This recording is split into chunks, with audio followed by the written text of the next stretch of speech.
नमस्कार मित्रांनो, तुम्हाला भाषण करायला आवडतं का? आवडतं भाषण करायला, पण इंग्लिश मधून भाषण करायचं म्हणजे लय डोक्याला ताप असतो. पण टेन्शन करू नका, एकदम टेन्शन घेऊ पण नका.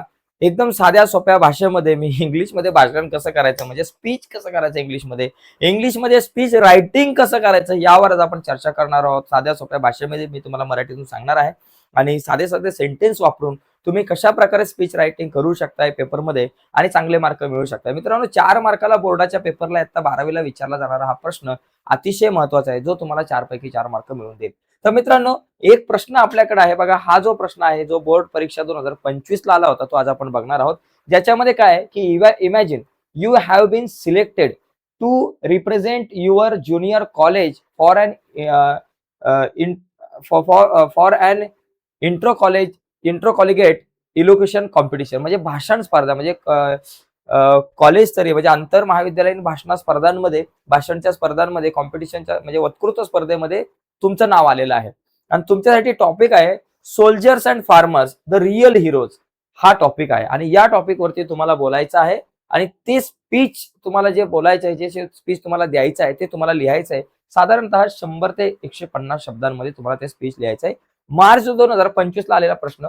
पण हे सगळं समजून घेण्याच्या अगोदर, या प्रश्नाला सुरुवात करण्याच्या अगोदर हे स्पीच लिहायचं कसं ते आपण जाणून घेणं खूप गरजेचं आहे बघा. तर हे जाणून घेऊयात.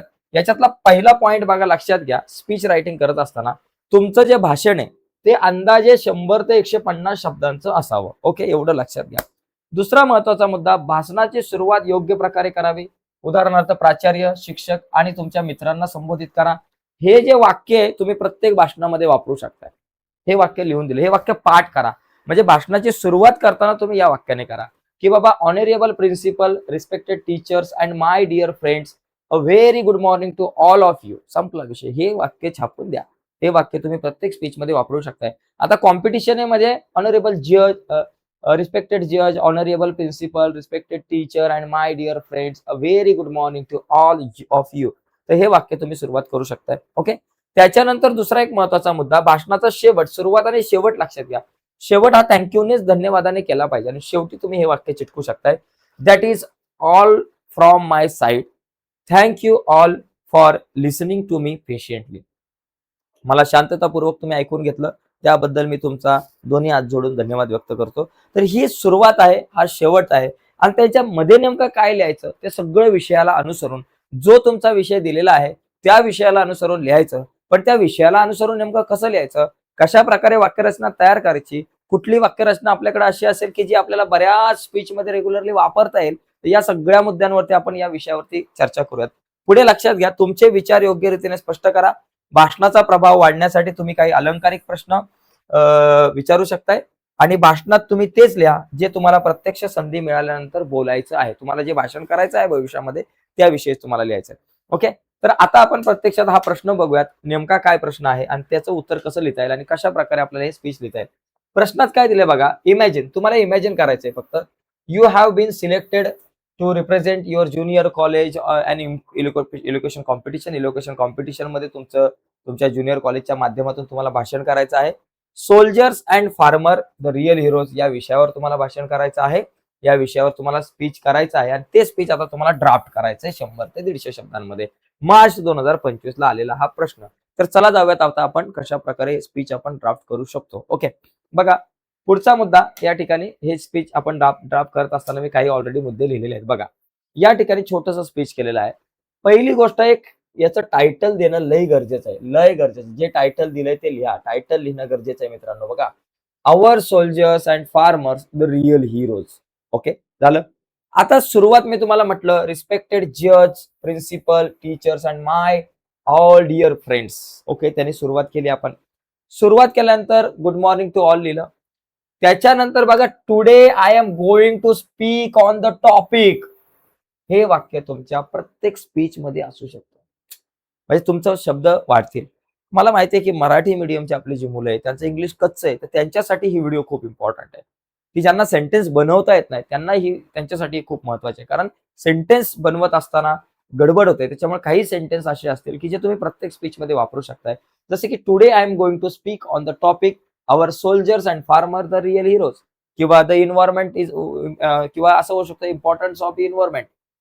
बरोबर ना. Today I am going to speak on the topic important of environment.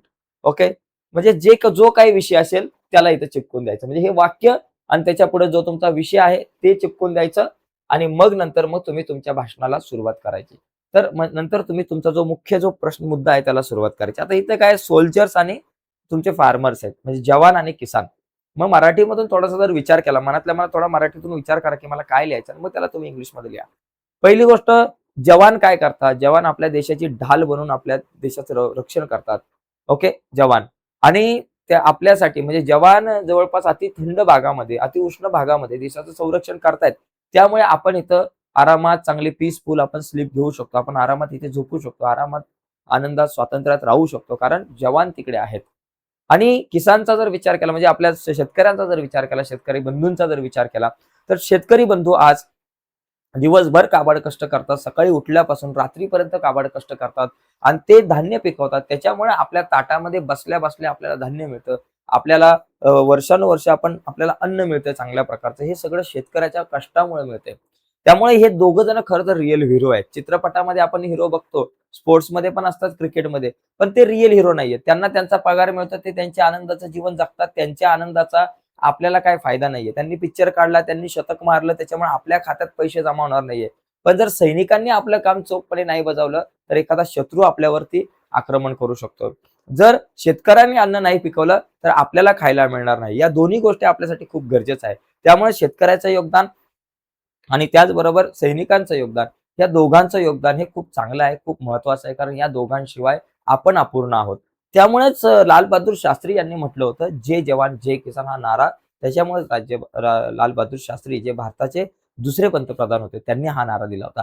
तर आता आपण बोलूयात, डिटेल्समध्ये चर्चा करू की I will start with the famous slogan. एखादी स्लोगन जर तुम्हाला माहिती असेल तुमच्या विषयाशी निगडीत, तर ती स्लोगननी तुम्ही सुरुवात करा. I will start with the famous slogan जय जवान जय किसान. हिंदी मधले स्लोगन आहे, तुम्ही लिहू शकता ना मराठीमध्ये. जर एखादा इन्व्हायरमेंट जर डे असेल, इन्व्हायरमेंट डे जर तुम्ही वरती जर बोलत असाल, तर तुम्ही असं नाही का लिहू शकत, I will start with the famous slogan in Marathi. Famous slogan या फिर म्हणजे फेमस स्लोगन वृक्षावली आम्हा सोयरे वनचरे. ओके. किंवा I will start with the famous thought of Sant Tukaram Maharaj. Famous thought of Sant Tukaram Maharaj, वृक्षावल्ली आम्हा सोयरे वंचरे. He explain the importance of plants and trees for us. असं तुम्ही एन्व्हायरमेंट डेचा जर का विचार आला तर तिथं तुम्ही त्या ठिकाणी तशा प्रकारचं सेंटेन्स तुम्ही लिहू शकताय. Okay. The real heroes of India are not movie stars और क्रिकेटर्स. ओके. आपलं आयडॉल कोण आहे हे आपल्यालाच कळत नाही. आपले आयडॉल कोण असतात? ज्यांचा आपल्या आयुष्यामध्ये काहीच उपयोग नसतो, ज्यांच्यामुळे आपल्या आयुष्यात कधीच परिणाम झालेला नसतो, ज्यांच्यामुळे आपल्या आयुष्यात कधीच कुठलं परिवर्तन होणार नसतं, असा आपला आयडॉल असतो. आयडॉल असा ठेवला पाहिजे की ज्याच्या विचारांनी चालल्यामुळे आपल्या आयुष्यामध्ये परिवर्तन मिळेल, ज्यांच्या विचारांचा प्रकाश आपल्या वाटा ज्या आहेत प्रकाशित करेल, अशा लोकांचं विचार, अशा लोकांना आपण आयडॉल बनवलं पाहिजे. पण आपल्याकडे हे आयडॉल असतात. The real heroes of India are not movie stars और cricketers, they are our soldiers and farmers. ते आपले सोल्जर्स आणि फार्मर्स जे आहेत ते आपले खरे हिरो आहेत. ओके. अवर सोल्जर्स, मग सोल्जर विषयी लिहा. Our soldiers stay away from their families. ते आपल्या फॅमिलीपासून दूर राहतात. To protect our borders. आपले बॉर्डर्स, आपल्या सीमा संरक्षित करण्यासाठी आपले सोल्जर जे आहेत ते बाहेर राहतात, आपल्या परिवारापासून दूर राहतात. They fight in extreme cold and heat so we can sleep peacefully at home. ते संघर्ष करतात अतिशय थंड अतिशय थंड वातावरणामध्ये आणि अतिशय गरम वातावरणाशी सामना करतात, ते उष्ण वातावरणाशी. आणि तो सामना ते तिकडे करत असतात, ते वातावरणाशी पण लढत असतात. नुसते शत्रूशी लढत नाही तर ते वातावरणाशीही लढत असतात. आणि त्याच्यामुळे आपण घरामध्ये शांतपणे झोप घेऊ शकतो. पुढे, दे are the shades of our nation. ते आपल्या नेशनची ढाल आहे. ते ढाल बनून आपल्यासाठी. ढाल कशी असते? एखाद्या सैनिकासाठी ढाल त्याचं संरक्षण कवच असते. तसेच हे आपलं संरक्षण कवच म्हणून आपल्यासाठी लढत राहतात. Okay. On the other hand, दुसऱ्या बाजूला, our farmers work very hard from morning to night in the field. शेतामध्ये सकाळपासून संध्याकाळपर्यंत शेतकरी काबड कष्ट करत राहतात. Because of their hard work we get food on our tables every day. त्याच्यामुळे आपल्या टेबलवरती, आपल्या ताटात आपल्याला रेग्युलरली रोज आपल्याला अन्न खायला मिळतंय. They are the backbones of our country. आपल्या कंट्रीसाठी ते बॅकबोन्स आहेत. Soldiers keep us safe. Soldier जे आहेत त्यांच्यामुळे आपण सेफ राहतो, संरक्षित राहतो. And farmer keep us healthy. Farmer जे आहेत ते आपल्याला हेल्दी हेल्दी फार्मर्समुळे आपण हेल्दी राहतो, आपलं आरोग्य चांगलं राहतं. चांगलं जर अन्नधान्य नाही मिळालं तर आरोग्य बिघडू शकतं. They are the two strong pillars of India. We must always respect their sacrifice and hard work. हे आपण त्यांचं हे केलं पाहिजे. त्याच्यामुळे जेवताना आपण शेतकऱ्याला अभिवादन करून जेवलं पाहिजे. शेतकऱ्यांना देवाचं नाव घ्या, पण त्याच्यासोबत शेतकऱ्यांचं नाव घ्या. मी या शेतकऱ्यांचा, महाराष्ट्रातल्या, भारतातल्या तमाम शेतकऱ्यांना मी धन्यवाद व्यक्त करतो. आणि मग जेवायला सुरुवात करा, कारण त्यांच्यामुळे अन्न मिळालेलं आहे. आणि रात्री झोपण्याच्या अगोदर आपण आपल्या सैनिकांना नमस्कार केला पाहिजे. सैनिकांना धन्यवाद म्हणून आपण झोपलं पाहिजे, कारण ते सीमेवरती आहेत, म्हणून आपण शांतपणे झोप घेणार आहोत. या दोन्ही गोष्टी महत्वाच्या आहेत. त्याच्यानंतर लक्षात घ्या, that is all famous my side, sorry that is all from my side. Thank you all for listening to me so peacefully. हे वाक्य मी तुम्हाला म्हटलं होतं, जसं तसं वापरा. वन्स अगेन, जय जवान, जय किसान, जय हिंद. विषय संपला. अशा प्रकारे आपल्याला स्पीच लिहिता आलं पाहिजे. तर एकदम सोप्या पद्धतीने मी सांगण्याचा प्रयत्न केलेला आहे. आणि नक्कीच तुम्हाला ही व्हिडिओ आवडली असेल. तर व्हिडिओला लाईक करा. नवीन असाल आपल्या युट्यूब चॅनलवर, अजूनपर्यंत आपला चॅनल सबस्क्राईब नसेल केला तर आत्ताच आपला चॅनल सबस्क्राईब करा आणि त्या बाजूला असलेलं बेलचं बटन दाबायला विसरू नका. धन्यवाद मित्रांनो. बाय सर्वांना.